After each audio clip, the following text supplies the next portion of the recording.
بسم اللہ الرحمن الرحیم۔ السلام علیکم ورحمۃ اللہ وبرکاتہ۔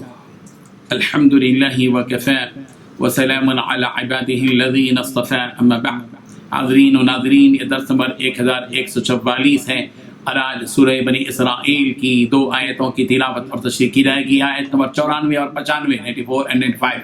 چلیے سب سے پہلے ہم ان 2 آیتوں کی تلاوت کرتے ہیں، لفظی ترجمے اور ترجمے کے بعد تشریح کرتے ہیں۔ اعوذ باللہ من الشیطان الرجیم، بسم اللہ الرحمن الرحیم۔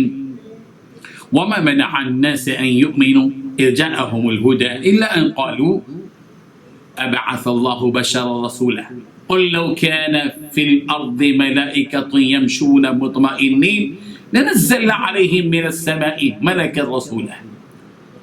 صدق اللہ العظیم۔ لفظی ترجمہ یوں ہے، وما منع، اور منع نہیں کیا، الناس لوگوں کو، ان یؤمنوا کہ وہ ایمان لے آئیں، اذ جاءہم جب آ گئی ان کے پاس، الہدی ہدایت، الا ان قالوا مگر ایک اس بات نے کہ انہوں نے کہا ابعث اللہ، کیا بھیجا ہے اللہ نے بشر رسولا، بشر کو رسول بنا کر۔ قل کہہ دیجئے، لو کانا اگر ہوتے فی الارض زمین میں ملائکتن فرشتے، یمشونا وہ چلتے پھرتے، مطمئنین اطمینان سے، لنزلنا تو البتہ ہم نازل کرتے، علیہم ان پر، من السماء آسمان سے، ملک الرسولہ کوئی فرشتہ ہی رسول بنا کر۔ ترجمہ یوں ہے، اور جب ان لوگوں کے پاس ہدایت کا پیغام آیا تو ان کو ایمان لانے سے اسی بات نے تو روکا کہ وہ کہتے تھے کیا اللہ نے ایک بشر کو رسول بنا کر بھیجا ہے؟ کہہ دو کہ اگر زمین میں فرشتے ہی اطمینان سے چل پھر رہے ہوتے تو بے شک ہم آسمان سے کسی فرشتے کو رسول بنا کر ان پر اتار دیتے۔ ان 2 آیتوں میں 3 باتیں بتائی گئی ہیں۔ پہلی بات، جب ان لوگوں کے پاس ہدایت کا پیغام آیا تو ان کو ایمان لانے سے اسی بات نے تو روکا کہ وہ کہتے تھے۔ دوسری بات کیا اللہ نے ایک بشر کو رسول بنا کر بھیجا ہے؟ تیسری بات، کہہ دو کہ اگر زمین میں فرشتے ہی اطمینان سے چل پھر رہے ہوتے تو بے شک ہم آسمان سے فرشتوں کو ہی رسول بنا کر اتار دیتے۔ بزرگان محترم، آسمان سے وحی کے نازل ہو جانے اور حق بات کے ظاہر ہو جانے کے بعد مکے کے مشرکین کا یہ کام تھا کہ وہ اس وحی الہی پر اور رسول رحمت صلی اللہ علیہ وسلم پر ایمان لے آتے، اس لیے کہ کوئی شبہ نہیں تھا اس بات پر کہ یہ اللہ تعالیٰ کی کتاب ہے، جیسی کتاب لانے سے وہ قاصر رہے، بے بس رہے، اور یہ اس کے رسول ہیں جن کی نشانیوں کو اور معجزات کو انہوں نے دیکھا۔ مگر اس کے باوجود ان مشرکین نے ایمان قبول نہیں کیا۔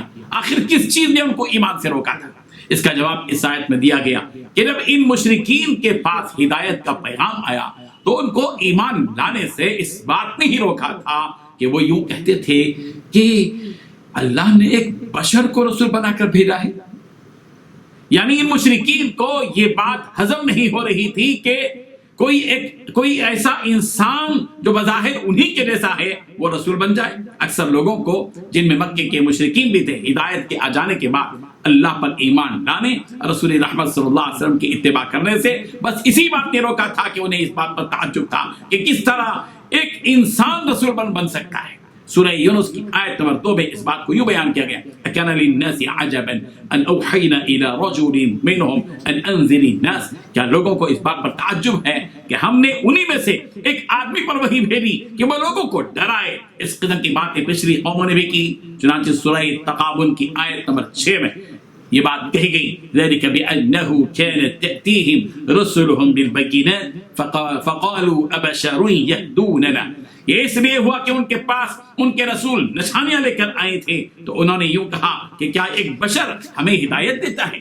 اللہ تبارک و تعالیٰ نے نرمی اور مہربانی کے ساتھ اپنے بندوں کو ان کے اس اعتراض کا جواب دیا، قُلْ لَوْ كَانَ فِي الْأَرْضِ مَلَائِكَةٌ يَمْشُونَ مُطْمَئِنِّينَ لَنَزَّلْنَا عَلَيْهِمْ مِنَ السَّمَاءِ مَلَكًا رَسُولًا۔ پیغمبر آپ یہ بتا دیجئے، ان کے اس اعتراض کا جواب یوں دیجئے کہ اگر زمین میں فرشتے ہوتے جو اطمینان سے چلتے پھرتے تو یہ ضروری بات ہوتی کہ ان پر ہم فرشتے کو ہی رسول بنا کر اتار دیتے۔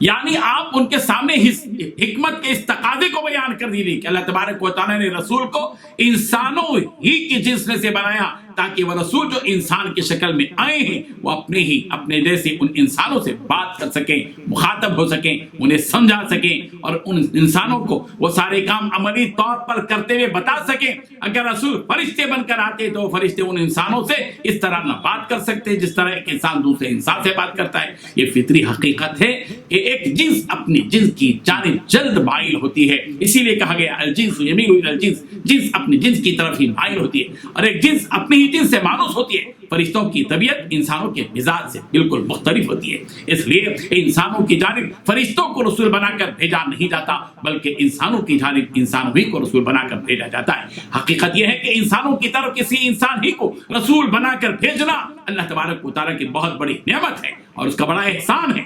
چنانچہ سورہ آل عمران کی آیت نمبر 164 میں اسی جانب اشارہ کیا گیا، لقد من اللہ علی المؤمنین اذ بعث فیہم رسول من انفسہم، اللہ تعالیٰ نے ایمان والوں پر احسان کیا جبکہ ان میں ایسا رسول بھیجا جو انہی میں سے ہے۔ اگر فرشتے رسول بن کر آتے تو انسان پہلے ہی کہہ دیتے کہ تم تو فرشتے ہو اس لیے عمل کر رہے ہو، تم فرشتے ہو نماز پڑھ رہے ہو، ہم جیسے انسان ہوتے تو تم نماز نہ پڑھتے، تم فرشتے ہو اس لیے روزہ رکھ رہے ہو، ہم جیسے انسان ہوتے تو روزہ نہ رکھتے۔ اس طرح کی باتیں ہوتی، اس لیے حکمت کا تقاضا یہی تھا کہ نبی بنا کر بھیجا جائے تو انسان ہی کو رسول بنا کر بھیجا جائے۔ اسی لیے اللہ تبارک و تعالیٰ نے جتنے بھی پیغمبر دنیا میں بھیجے وہ سارے کے سارے انسان تھے، بشر تھے۔ اللہ تبارک و تعالیٰ ان حقیقتوں اور حکمتوں کو سمجھنے کی ہم سب کو توفیق عطا فرمائے۔ وآخر دعوانا ان الحمد للہ رب العالمین۔